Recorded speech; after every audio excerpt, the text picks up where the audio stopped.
Okay guys, we're back with another video. This time we have a Chevy Silverado.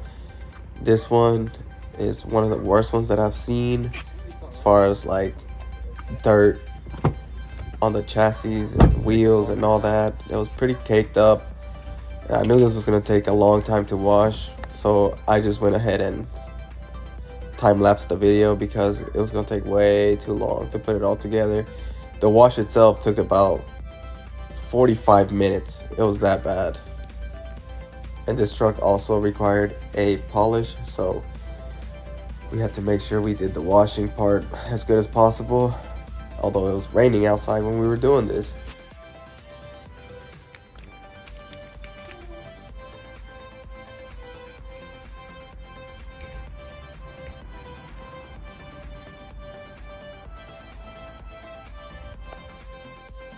This truck was really dirty on the inside, so on this video I'm gonna show you guys more of the interior work that I did and less of the exterior like I've been doing recently. This one was a good example, so I had to show you guys the transformation that I did on this interior. And you want to start off with the vacuuming. That is always the most important part when it comes to interior detailing. And look at that, as you guys can see, there was so much dirt in this truck. Definitely hadn't been cleaned in years.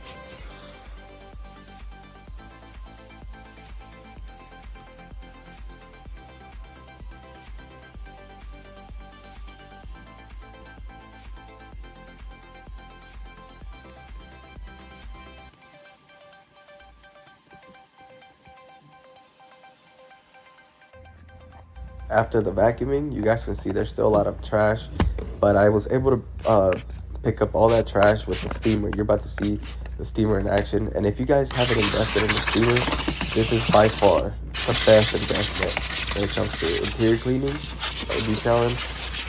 This is amazing. This tool literally helped me make interiors brand new when it comes to cars, even semi trucks. That is the best tool that I have ever bought.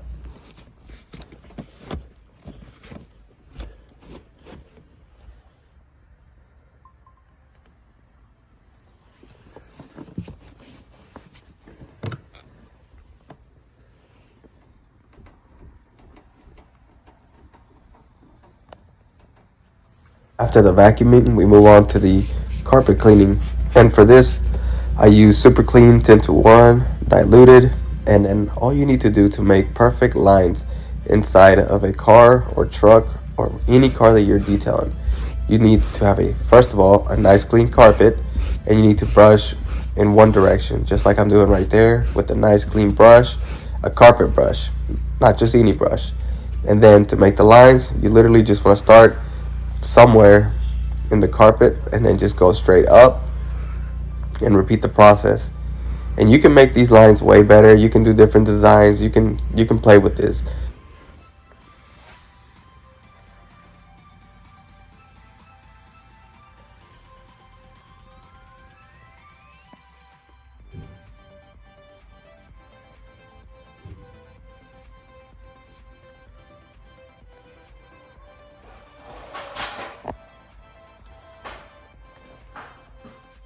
And this is how the interior turned out. I know the floor mats look a little dull, but trust me, I cleaned them really good with Super Clean 10 to 1, and then I added some dressing by McGuire's Supreme Shine. But this is a perfect example of sometimes you have to understand that you cannot take all day trying to make things perfect, because they won't be.